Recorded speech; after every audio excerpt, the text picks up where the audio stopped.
Hello everyone, this is the Crimson Cure, welcoming you to the Crimson Tower, a place where we keep a feminine foot on the neck of the gynocracy, feminism, and black male misandry. So go ahead, pull up a chair, stay a while, and listen. This is A-Game. Fast acting, long lasting, with no side effects. Hey there, my Crimsonites, and welcome to the Crimson Cure channel. I am, of course, your host, the Crimson Cure. And as usual, we're just going to jump right into the topic. So what do we have here? How Black Lives Matter flew under our radar. All right. So I'm going to read an article and then I'm going to come back with my commentary. So let's get this article read for you.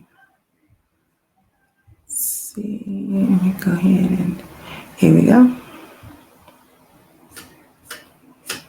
Now, this is from the New York Post, and it was posted on the 29th of May. Mothers criticize Black Lives Matter activists for profiting off their dead sons.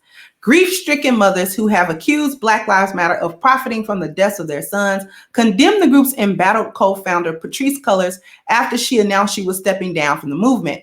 I don't believe she's going anywhere, Samaria Rice, the mother of 12-year-old Tamir Rice, shot by Cleveland police while playing with a toy gun, told the Post. It's all a facade. She's only saying that to get the heat off of her right now. Lisa Simpson, a Los Angeles-based mother whose son was slain by police in 2016, also blasted Cullors. Now she doesn't have to show her accountability, Simpson told the Post. She can just take the money and run. Cullors, the executive director of Black Lives Matter Global Network Foundation, announced on Thursday she was leaving the group a month after the Post reported on her $3.2 million real estate buying spree and questions about the group's finances. Cullors did not respond to a request for comment. She had said her departure had been in the works for a year and was not tied to what she called right-wing attacks that tried to discredit my character. Rice, 44, told the Post she first sought out Cullors to enlist the group's help in reopening a federal investigation into her son's 2014 death. She said she exchanged a few emails with Cullors over the years, but had never managed a face-to-face meeting. They are benefiting off the blood of our loved ones, and they won't even talk to us, said Rice, who has also blasted activist Shaun King and Tamika Mallory, whose speech at the Grammy Awards in March called on African Americans to, quote, demand the freedom that this land promises. In March, Rice joined with Simpson, the mother of Richard Risher, to blast BLM for, as Simpson put it, raising money in our dead sons' names and giving us nothing in return. BLM's Los Angeles chapter raised $5,000 for her son's funeral, but Simpson claimed she never received any of it. We never hired them to be the representatives in the fight for justice for our dead loved ones murdered by the police, said the statement by Rice and Simpson, posted March 16th. By activist Free Mumia Abu-Jamal. The activists have events in our cities and have not given us anything substantial for using our loved ones' images and names on their flyers. We don't want or need y'all parading in the streets, accumulating donations, platforms, movie deals off of the death of our loved ones while families and communities are left clueless and broken. Tamika Palmer, the mother of Breonna Taylor, who was shot dead in a police raid at her home in Louisville, Kentucky, said the movement also failed her. I have never personally dealt with Black Lives Matter Louisville and personally have found them to be frauds, Palmer wrote in an April 14th Facebook post that was quickly removed. In addition to the mothers, BLM Global Network Foundation also faced criticisms for their own members last year. In an open letter, 10 local BLM groups ripped the foundation for what they called a lack of accountability and transparency. To the best of our knowledge, most chapters have received little to no financial support from BLMGN since the launch in 2013, said the chapters, which included groups from New Jersey and the Hudson Valley. A few months later, BLM Global Network Foundation disclosed that it had raised $90 million in donations, fueling even more criticism. On November the 22nd, 2014, Tamir Rice was shot dead outside a recreation center while holding a toy gun by police officer Timothy Lohman, who was responding to a dispatch about a man with a gun. Last week, a lawyer for Lohman filed an appeal with the Ohio Supreme Court to get his job back after he was fired in 2017 for providing false information on a job application. Tamir's mom started the Tamir Rice Foundation in 2017 to raise awareness of her son's death and has been working with Cleveland attorney Subodh Chandra to reopen a federal investigation. The probe into the police officer who shot the youth was started under the Obama administration and shelved last year. There was political interference and a questionable deal was cut, Chandra told the Post. Samiria Rice has been thwarted from having even a shot at due process, much less justice for the murder of her son. Chandra and Rice said that they are hopeful the Department of Justice will greenlight their request after Attorney General Merrick Garland recently announced a federal probe into police in Louisville who killed Taylor. Risher died on July 25, 2016, after he was chased by police outside a Watts housing project. Police say Risher produced a handgun. LAPD cops fired 64 rounds, according to reports. Simpson says she was encouraged by the Chauvin verdict and the federal probes and told the Post she is lobbying for the same treatment for her own son. He was shot for running while black, said Simpson, adding that she started the Richard Risher Foundation to raise funds for her own protest when she said Black Lives Matter activists failed to help her. They called me an agent provocateur, a liar, and crazy, she said, adding that she would regularly show up at LAPD commission meetings to demand justice for her son. I am the boots on the ground in this fight, not BLM. Last month, Simpson engaged in another protest, this one at her son's grave at Inglewood Park Cemetery in Los Angeles on April the 29th, which would have been Richard's 23rd birthday. I'm just a mother who lost my kid, she told the Post. I haven't gotten any justice and I don't even know what that looks like. Okay. So we're going to go ahead and get started. But before we start bleeding hearts and, these poor mothers, let's get something straight. If these women have been gotten some checks written out for the deaths of their loved one from Black Lives Matter, you best believe that they would not be opening their mouths right now. Despite the fact that, among other smoking guns, Black Lives Matter was founded upon the unjust killing of Black men, yet its mission statement basically says that heterosexual Black men, the very ones that they're building their money and their bloody empire off of, their dead carcasses, heterosexual Black men don't have really a seat at their table at any of their chapters. And they are saying that, we don't really support traditional masculinity and family structures. Okay, we support the alphabet community 100% and all other alternative lifestyles. All right, so that's smoking gun number one. The fact that Black Lives Matter is really just a very subversive organization planted right in the middle of the Black community also would not have given rise to this sort of outcry from the family members of people who were slain by police officers, all right, in an unjust way. So if they had been getting some checks cut in their loved ones' names, they thought it was sufficient, you wouldn't hear them saying anything about the actual damaging position that Black Lives Matter has, all right? So let's just get that straight. Everybody, they're just mad because Black Lives Matter profiteered off of the deaths of their sons and they did not. And, someone might be upset with that or feel that that's being too harsh, but we know that that's the truth. Because on the surface, it doesn't seem like anything is wrong with wanting an organization that was supposedly built upon getting justice for your loved one and other ones in similar situations. Nothing wrong with looking for some type of monetary help from them for maybe funeral expenses or legal expenses and things of that nature. On the surface, it doesn't seem like anything's wrong with that. However, we understand what we are dealing with in our communities and that there is a very prominent thing going on, but it's supposed to be hush hush and taboo and quiet as it's kept, that everybody profits off of the death and demise of Black men, including their so-called loved ones. Okay, so let's just move that right out of the way. Let's get that done before your heart bleeds and you cry me a river about what these women have not received monetarily.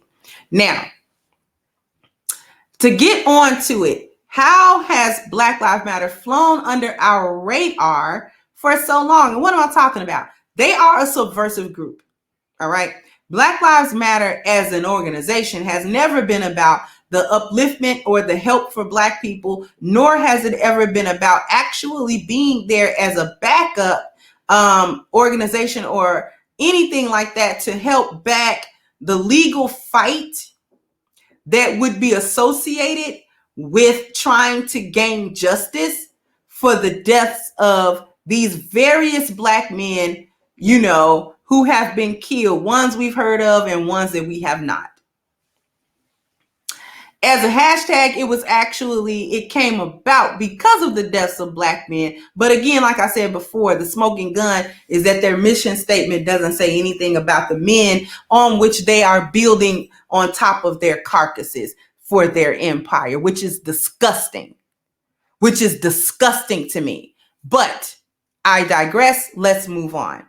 The first thing that they were able to do was play on our emotions, play on our collective emotions, because this is a triggering thing. To witness deaths like George Floyd, which was essentially a snuff film, right? It traumatized people, right? We sat there and watched nearly 9 minutes of brutalization to his man that ended in his death, okay?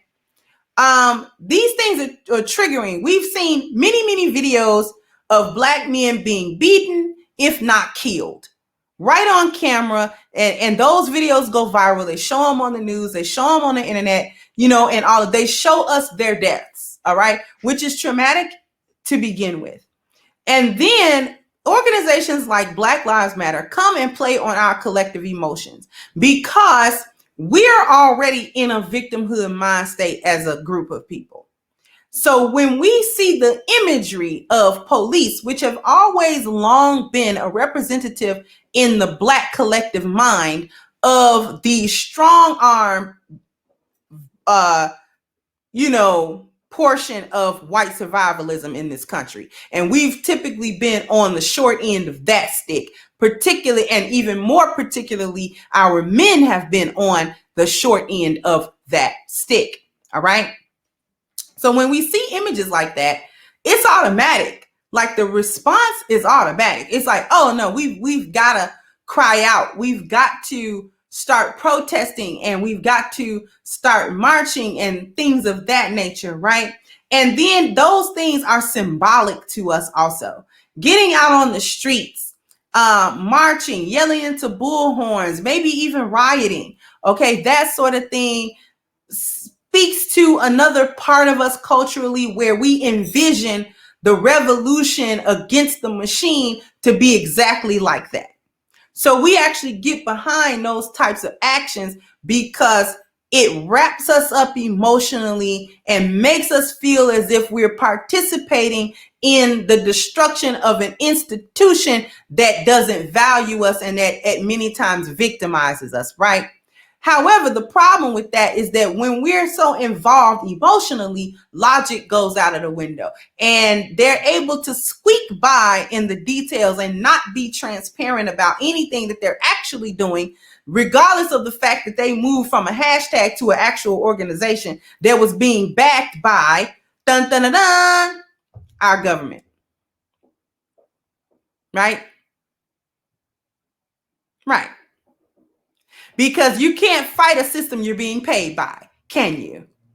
Right, right. And no one put that together because we were also caught up in, especially in the beginning, of this mantra, Black Lives Matter, and, and going different places and hearing people talk about, how our lives have to matter, and we're not any less valuable than any other group of people. And this sort of rhetoric, which actually resonates with us and makes us feel good. It makes us feel like someone is somewhere speaking on our behalf. So it puts us in an emotionally driven state where we're not really thinking about the dotting of the I's and the crossing of the T's that actually need to go on in order to have an organization that's powerful enough to back you if something like this should unfortunately happen to a member of your family, right? And now I'm going to move on to the most important part of how a group like Black Lives Matter was able to go for so long, and only now are people looking at them with a side eye, especially Black women, looking at them with a side eye because they weren't looking at them with the side eye before, because the group had co-founders, and co-founders were all women. So in the gynocracy, women can't do any wrong, even when they're dead wrong. Right? So they were given a pass for a long time for being complete charlatans because they were Black women, and you can't fault a Black woman for anything. And the only one that can charge up a Black woman about what she's doing wrong is another Black woman that felt like she's being victimized by her, which is the case for these mothers. They wouldn't be charging up those women like Tamika Mallory, Patrice Cullors, or Alicia Garza. They wouldn't be charging those women up if they were given a piece of that pie. Okay? You better believe what I'm telling you. But anyway, the other part that's more important is they position themselves as moral and ethical authority. All right? So as we understood when we talked about bioculture, the moral will represent the biological and the ethical represents the culture.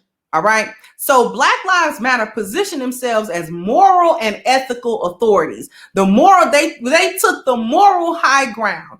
Black Lives Matter. That's a moral high ground. Okay. Because how can you refute that without sounding like a racist? How can you battle that without sounding like a completely tone deaf idiot? You can't.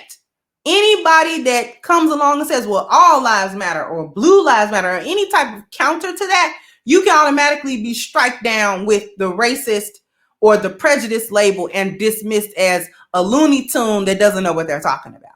So Black Lives Matter as an organization, because they were out in the streets and marching and talking in the bullhorns, which actually doesn't translate into any change because the biology didn't change.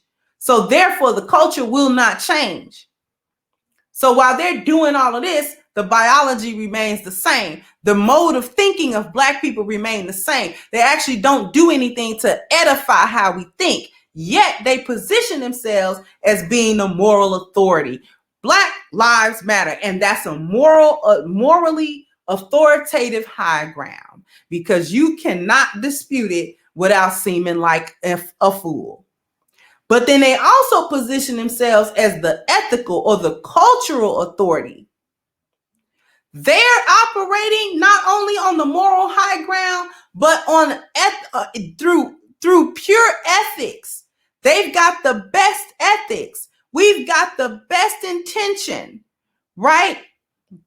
And we're trendsetting in the culture. We're doing it for the culture. All right, we're doing it for the people. We're doing it for the men and women who've been killed. We're the authority here. And how are they able to do that? Because Black people are caught up on the culture. We don't really care about the moral. We care more about if it looks culturally right. And for a long time, Black Lives Matter looked culturally correct. They were going to go on news channels and The View and The Talk and Good Morning America and, and BET and Breakfast Club and at the Grammys and at the award shows. They were going to show up at these huge platforms and they were going to say something that we, quote unquote, haven't heard people say in truth to power, by telling them that, hey, you've got to value us because we're valuable. You got to value us because we exist. You hear me? Huh? You hear me? Big Machine, you better value us because we exist, dang gone it. That's not moving anything. When the dust settles from your emotional high of that, did anything actually change? Nothing actually changed. Why? Because the biology never changed. We never changed how we looked at anything or how we thought about what was going on with the killing of our Black men. We never changed any of that one way or another. Which, if that biology doesn't change, if we don't get enlightened, if watching these men be killed doesn't turn a light bulb on in your head, you're lost. And not only does the biology not change, you're not going to change anything within the culture, because we have a culture of rebelling against the police as a form of standing up for ourselves again and saying, I'm speaking truth to power. I'm going to rebel against representatives of a system that oppresses me and has oppressed my ancestors.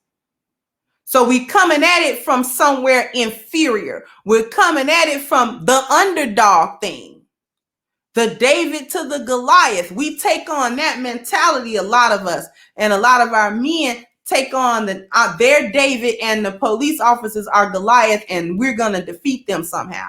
We're in this instance, with this incident, you're not going to take me down. You're not going to take me to the jail. You're not going to, abuse me. You're not going to do this and not going to do that, because I don't want to be, I guess, perceived as being under your thumb or under your control for any amount of time for any reason, which actually gives rise to things like, I'm going to do this and that. And then now I'm kind of getting into a jam because, and I'm not saying it's right, I'm saying what these people are capable of and what they're willing to do to you. Right? But these things represent certain things to us culturally, which gives rise to how we behave, which it informs how we behave in certain situations.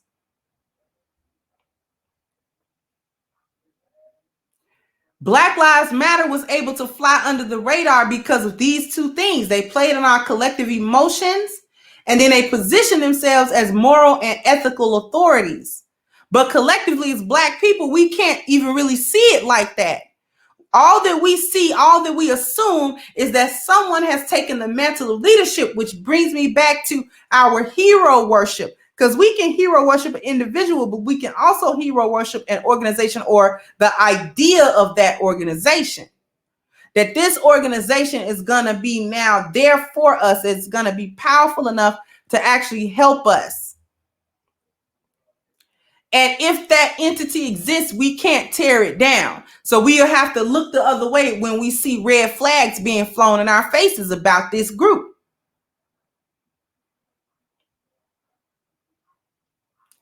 That's how we get took every time. We get took every time, people. Every single time. And we're able to get hoodwinked like that because we fail to understand bioculture. We fail to understand how the interplay between the biological, the cultural, and the environmental actually come together to transform something. We don't understand that. We don't understand the moral, ethical, and legal. Because we don't understand that, groups like Black Lives Matter, even though we sniffed them out, another group would pop up right behind it and seem altruistic to us, and we'll get right back in line. This lesson won't have stuck with us. We'll get back in line. We'll be jaded, but we'll get back in line. Because we'll hope against hope that this time, this organization or this person will be on the up and up with us and do what we imagine changing the system looks like, without understanding that the systems change when biology changes, and then the culture follows, and then the environment follows.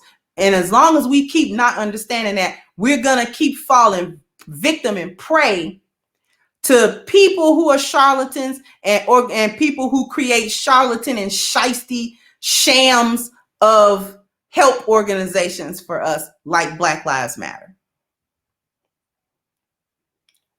So I'm hoping that this was helpful to you, to everyone, especially my sisters, because we have a tendency to just kind of go with it and get taken by stuff like that. Or where they're marching and they're out on the front lines. We don't know what the front lines look like. Going outside marching and undergoing tear gas isn't always the front line. Because getting on the front line, the purpose of being on the front line is to is to invoke the change that you need, even if you don't live to see it, is to put the wheels in motion. But there's only one way to put those wheels in motion, and that's by a cultiron. And as long as we don't understand that, we won't have the wheels in motion. They'll never be in motion. Not for us, they won't. Not to our benefit, they won't. So I'm urging the ladies and the mothers who are listening to me to really get this understanding, because you're going to have to teach it to your children. We're going to have to start teaching this stuff to our children like they teach it to their children. We're going to have to get a good grasp of it up here, and we're going to have to convey those ideas to our children. And what we're going to have to do is not think of them as too young and too dumb to grasp higher concepts. Children will grasp the concept you give to them because their minds are open at certain ages. They're like sponges. And they're more intelligent than we give them credit for. They have better deductive skills than we give them credit for. All right, so I would love to hear everyone sound off in the comment section. What do you think about this article? What do you think about the reasons that I gave for Black Lives Matter being able to fly under our radar? And they're not the first and won't be the last organization. As long as we stay fumbling in the dark about biocultural, they're not going to be the last people that swindle the community and leave us feeling high and dry, rode hard and put up wet. We're always going to feel like that with these new organizations and new people because they know how to play us culturally.